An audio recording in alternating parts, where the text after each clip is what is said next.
ဒေသနိုးမြို့ဟောင်းအနီးရွှေအောင်တော်ဖျားကန်ထဲမှာလာပြညတိုင်းလာပြီးတော့ရေကစားတတ်တဲ့ပန်ထရာဘရင်မကြီးပန်ထရာဘရင်မကြီးလာပြညတိုင်းရေလာကစားတာကိုတွေ့တယ်ဆိုတဲ့သူတွေလည်းဒေသနိုးမြို့ဟောင်းအနီးမှာများစွာရှိပါတယ်ဒေသနိုးမြို့ဟောင်းလို့ပြောလိုက်ရင်ကျွန်တော်တို့မြန်မာတွေအလွန်စိတ်ဝင်စားသလိုပန်ထရာဘရင်မကြီးလို့ပြောလိုက်ရင်လည်းဒါကျွန်တော်တို့မြန်မာတွေအလွန်စိတ်ဝင်စားကြပါတယ်ပန်ထရာဘရင်မကြီးနဲ့ဆက်ဆက်တဲ့ဒေသနိုးမြို့ဟောင်းကိုအမှန်တကယ်ကျွန်တော်တို့1959ခုနှစ်မှာမှမြို့ဟောင်းမြို့ကွက်ကို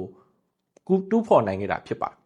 ဗိတ်သနိုးမြို့လို့ဘာလို့ခေါ်လဲဆိုတော့ဗိတ်သနိုးရသေးကြီးကတီထောင်တဲ့မြို့ဖြစ်လို့ဖြစ်ပါတယ်ဒါပေမဲ့ဗိတ်သနိုးရသေးကြီးတီထောင်ပေမဲ့သူ့ရဲ့မွေးစားသမီးဖြစ်တဲ့ပန်ထရာဘရင်မကြီးကဗိတ်သနိုးမြို့ကြီးကိုအုပ်ချုပ်ပါတယ်အဲ့ဒီပန်ထရာဘရင်မကြီးနဲ့ပတ်သက်ပြီးတော့မှအားလုံးသိကြတာကတော့မင်္ဂလာစီကြီးဖြစ်တယ်အဲ့တော့ဗိတ်သနိုးမြို့ကြီးကိုရစ်ပတ်ပြီးတော့မြို့ကိုပတ်ပြီးစီးနေတဲ့ရံပယ်ချောင်းဆိုတာရှိတယ်အဲ့တော့တမိုင်းမှာတော့အစင်လာတဆင့်စကားတဆင့်ကတော့ဗိတ်သနိုးရသေးကြီးဟာလော်ကီအတက်ကိုလည်းအထူးတက်မြောက်တာဖြစ်တဲ့အတွက်မင်္ဂလာစီကြီးကိုစီမံပြီးတော့မှသူ့ရဲ့မွေးစားသမီးဖြစ်တဲ့ပန်ထရာဘရင်မကြီးကိုပေးထားပါတယ်အဲ့တော့ဗိတ်သနိုးမြို့ရန်သူတွေလာတိုက်ခိုက်ပြီးဆိုရင်ဒီမင်္ဂလာစီကြီးကိုတီးလိုက်တာနဲ့ရံပယ်ချောင်းကရေတွေကရှမ်းလာပြီးတော့မှရန်သူတွေဟာရေထဲမှာမျောပါသွားတယ်လို့ဆိုကြပါတယ်ဒါကြောင့်ဗိတ်သနိုးမြို့ကိုဘယ်သူမှတိုက်လို့မရဘူးဒါကတော့တမိုင်းအရပေါ့လေကျွန်တော်တို့ဒီနေ့ခေတ်ကြောင်းကျိုးဆင်ခြင်မှုနဲ့ပြန်စဉ်းစားရင်လည်းဒါကလော်ကီအတက်ဆိုတဲ့နေရာမှာရန်တရားအတက်တွေပါလည်းပါရင်ပါမှာပေါ့နော်ဒါကြောင့်ရန်ပယ်ချောင်းမှာဒီနေ့ခေတ်ဆင်မြောင်းနေလို့ပဲရေတွေကိုစုဆောင်းထားမယ်ခလုတ်တစ်ခုဆင်ထားမယ်ဟဟလားကျွန်တော်တို့ဒီစီတီးလိုက်တဲ့အခါအချက်ပြတဲ့အနေနဲ့အဲ့ဒီဖွင့်ချလိုက်မယ်ဆိုရင်ရေတွေစီးလာမှာပဲလေဒီသဘောလေးဖြစ်နိုင်တာပေါ့ကျွန်တော်တို့က logic အရပြန်စဉ်းစားကြည့်ရင်ပေါ့အဲ့တော့တနေ့ကျတော့ပန်ထရာဘရင်မကြီးကိုသူ့ရဲ့ရန်သူတယောက်ပေါ်လာတယ်အဲ့ဒါကတော့သေခေတ္တရာပြည့်ရှင်ဒုတပေါင်မင်းကြီးဖြစ်တယ်အဲ့သေခေတ္တရာပြည့်ရှင်ဒုတပေါင်မင်းကြီးကဖုံးတကိုးအလွန်ကြီးမားတယ်သူ့ရဲ့ဒီမျက်ဝန်းဒီနှစ်ဖူးတက်တက်မှာနော်ဒီမဲ့ရှင်တစ်ခုရှိတယ်လို့လည်းတမိုင်းရဆိုတနေ့ကျတော့ဒုတပေါင်မင်းကြီးကဗိတ်သနိုးမြို့အနီးကိုရောက်လာတဲ့အခါမှာပန်ထရာဘရင်မကြီးကိုတွေ့သွားတယ်ပန်ထရာဘရင်မကြီးရဲ့အလှမှာဒုတပေါင်မင်းကြီးကနစ်မျောသွားပြီးတော့တမိုင်းမှာတော့ဘယ်လိုရေးထားလဲဆိုတော့ဘယ်လိုပြောကြလဲဆိုတော့ပေါ့နော်တမိုင်းမှာတော့ဒုတပေါင်မင်းကြီးကဒီဗိတ်သနိုးကိုအခွန်တောင်းတယ်လို့ပြောတယ်ပေါ့နော်အခွန်မဆက်ရင်မင်းတို့တိုက်ရလိမ့်မယ်ပေါ့တကယ်တော့ तू တိုက်ချင်တာကိုဟိုခေတ်ကတော့တိုက်ခိုက်ပြီးတော့မှ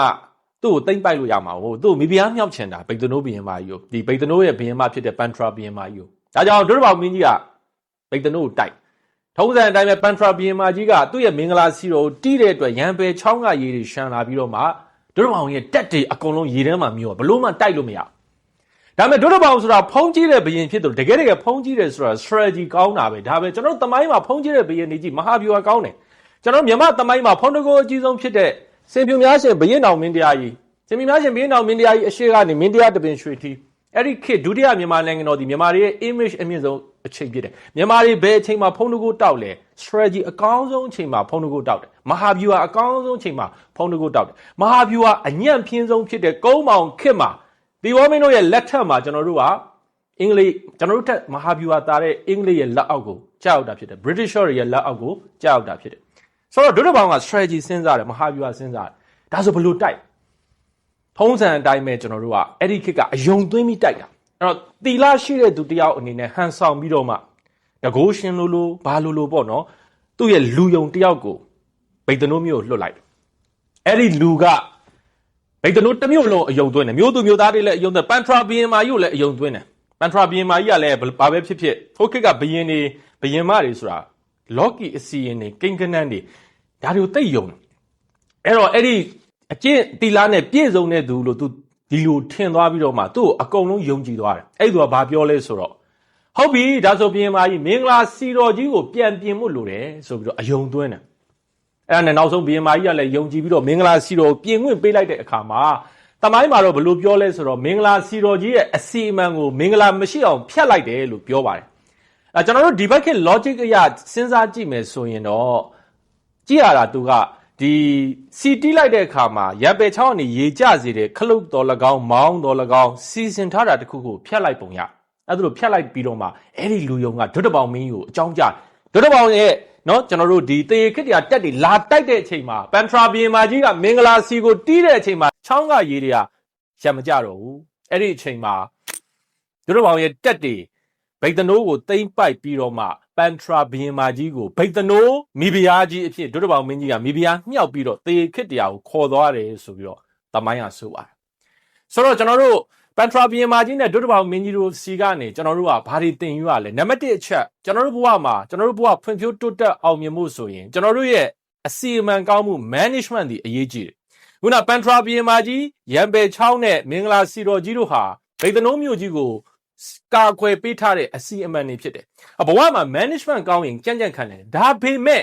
management ကောင်းတဲ့သူထက်ဘယ်ဟာကောင်းတဲ့သူကတာလဲဆိုတော့ strategy ကောင်းတဲ့သူဖြစ်တယ်ကျွန်တော် management ဘလောက်ပဲကောင်းတေခိတရားပြည့်ရှင်းဒုတဘောင်မင်းကြီးက strategy သူ့ရဲ့ management အစီအမံကောင်းမှုကိုကြော်နိုင်တဲ့မဟာဗျူဟာဖြစ်တဲ့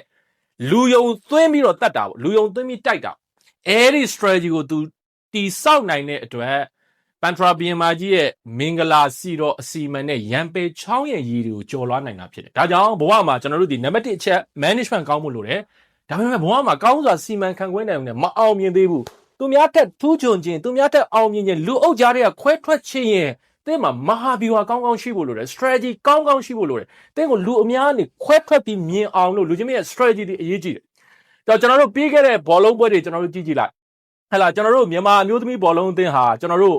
ဒါကျွန်တော်ပြန်ပြီးပြောရတာတော့ဟိုဖြစ်တယ်မြန်မာမျိုးသိဘောလုံးတွေကအုပ်စုကတက်တဲ့နေကျွန်တော်တို့ဒါမြန်မာမျိုးသိဘောလုံးတွေတောက်လျှောက်ကျွန်တော်တို့အားပေးတယ်